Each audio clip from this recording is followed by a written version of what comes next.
without Buddhist language. It's translatable across religions, across traditions, across cultures, languages. So the first tenet is not knowing. And what is that? Let's discuss. Right here. We don't know anything about anything. And our Zen practice, our spiritual practice, isn't about knowing something. It's about not knowing. It's about being deeply, deeply open, unconditioned. So when we're coming from a place of not knowing, we don't know, we don't have ideas, we don't have theories, we don't have explanations for what we're seeing, experiencing, just experiencing deeply. So when we really do that, we're experiencing our life itself, undivided, no division, just bare presence. That's why in Gita Sweet Nectar we say attention. Attention. That's the whole teaching. One word. Just attention. Because when we just pay attention, there's no problem. No division. No good or bad or right or wrong. It's just life. When we're really doing it that way, often it's joyful love, divinity arising all around us all the time. But when we have explanations and when we have judgments, then we build walls right there. And we know who's good and who's bad, who's right, who's wrong, what's appropriate and inappropriate, what should and shouldn't happen. All those are just walls. So when you hear those kinds of things go on in your mind, just go, wow, look, friend. And then you can just step away from that and return to not knowing, to attention, to presence. So not knowing, and then bearing witness. Bearing witness is not much different than not knowing. It's just being here, paying attention with all of our body, mind, and spirit to what arises moment to moment. So our life is arising moment to moment, right? That's all it is. So when we're bearing witness, we're just really seeing what is. What is. Talk about Zen practices as clarifying our mind, clarifying the way. When our mind is clarified, then we just see nicely what is, without any, well, I know you. I know your history, I know your education, I know how you've acted in the past. And we tend to deal with people through their history, not through who they are. But if we encounter people, things, places, animals, I don't care what, just as they are, just in the moment, then we just see them as perfection itself.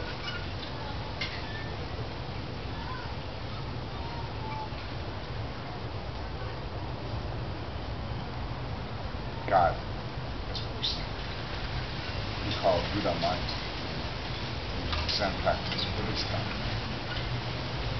Allah, Brahman, something. All this is. But we stain it with our mind, creating all kinds of things. So our practice is about calming the mind, clarifying the mind. See who we really are. And when we can see clearly, by not knowing and bearing witness, then we come to loving action, which is simply a way to say compassion. Compassion. And it's not separate from bearing witness or not knowing. Compassion is what we naturally do when we see that our own body and mind is in danger in any way. It's cold. You give somebody a blanket. If they're thirsty, you give them something to drink, water, fruit, we all become marvelous hosts when we operate out of this mind of non-delusion. There's nobody that isn't a guest. Because when we really see that way, we know that the world itself is nothing but a lie. And for anything to be heard, quote unquote, out there is for us to be injured, for us to be imprisoned, for us to be discriminated against, for us to be not allowed access to God. And we're going to bear witness today. So not knowing, bearing witness, and loving action are simply a way to talk about what our life truly is, how it functions. So in October, we're going to go on the streets of San Diego. We're going to practice not knowing, bearing witness, and loving action. And it's a scary stretch to think, oh yeah, well, that sounds like a great idea. I think I want to do that. Right? I mean, it just doesn't naturally go, yeah, I'd really like to be homeless. So, first thing to say is that when we go on the streets, we're not homeless. We know we have homes to return to. We know we have a bed and a kitchen and indoor plumbing, all those things to return to. We're not really homeless. What we're doing when we go on the streets is pressing our boundaries, pressing our limits, our imagined limits, and seeing how boundless we really are. When we go on the streets, what we're doing is in the same way that the ancient ones and the present ones now used to go to crematoriums, cremation grounds, cemeteries, hard places for bearing witness. We go to the streets because it's a similar kind of place for deeply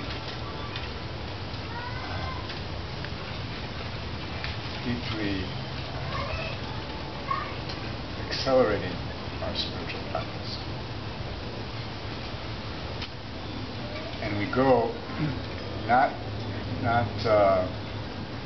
to be homeless, but to be renunciants. So, from the Christian religion, Christ, encouraged the disciples to have nothing. When they went out on their missions, eventually to take a staff and their shoes, and not even a bowl, and to practice what it was to live with nothing, to depend on their community entirely. And then, as we know, in the Hindu tradition and the Buddhist tradition, it's a deep practice to beg, to be out there, just depending on the universe to supply our basic needs. So we go with nothing, renouncing, at least for a few days, our credit cards, our apartments, our cars, our possessions, our clothes, and more deeply, our personas. This whatever we present to the world as being really who we are. Because we all have this idea like, well, we get it ready in the morning in front of the mirror, like, okay, this is what I'm going to look like for the world, and I'm presenting this package that's me. So we take off all those extra accoutrements of what we use and strip them. And that's the first level of not knowing that we're going to. And then we even go further, we look kind of bad. For men, we say don't shave for a few days. For women, we say don't wash your hair for 5 days. Wear old clothes, bad shoes, ones you can walk in, but don't look good. That's a big stretch. Looking good is something that we practice pretty heavily. And then we go on the streets. And when we go on the streets, one of the big fears people have is, well, I don't want to be alone. I don't want to be, all exposed to the elements without support. And the truth is, we don't ever go alone. We're always in a group. We're always in a sangha. We're always in a pack. And from a security standpoint, which for me is the number one concern, although nothing has ever happened, we're always aware. The security of the groups important. What's really true out there, though, is that if you're in a group of 5, 10, 12, 14 people, nobody's going to want to take you down. I mean, it just doesn't happen. You don't attack a group like that and expect, you know. The other thing is, because we look bad, we don't look like great targets. I mean, if you don't look like you got much in your wallet, nobody's going to try to take you down. It just doesn't happen. So there's a lot of security in being homeless, actually, because you don't have anything to steal. You know, it's great to really actually feel the freedom of not having anything. It's really opening right there. To not have anything is to not be a potential victim of somebody who wants to have stuff from people who have things. You're not that person. It's a great liberation. Great freedom.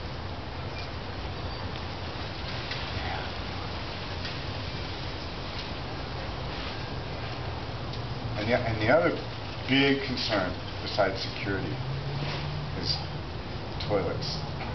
Well, where am I going to go to the bathroom? Right? It's really, people really carry that one heavily, and the truth is,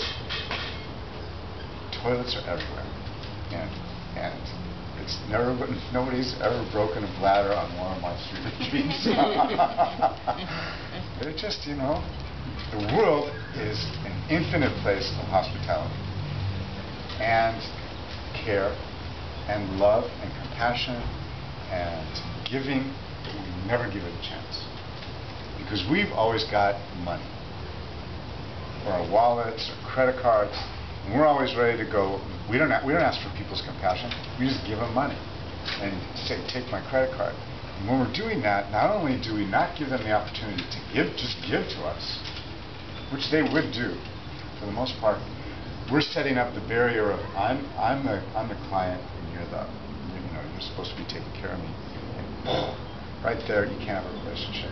For the most part, most people don't, because there's this dividing line. You know, I'm paying you, and you give me what I should have, and all that happens. It's like really sad how we live our lives for the most part in these divided relationships. So we don't have that to deal with because we don't have anything. So we have to ask, we have to beg, we have to avail ourselves of the generosity of the world. You know, without revealing too much of the bottom line of this retreat, it's unstoppable. It's unbelievable.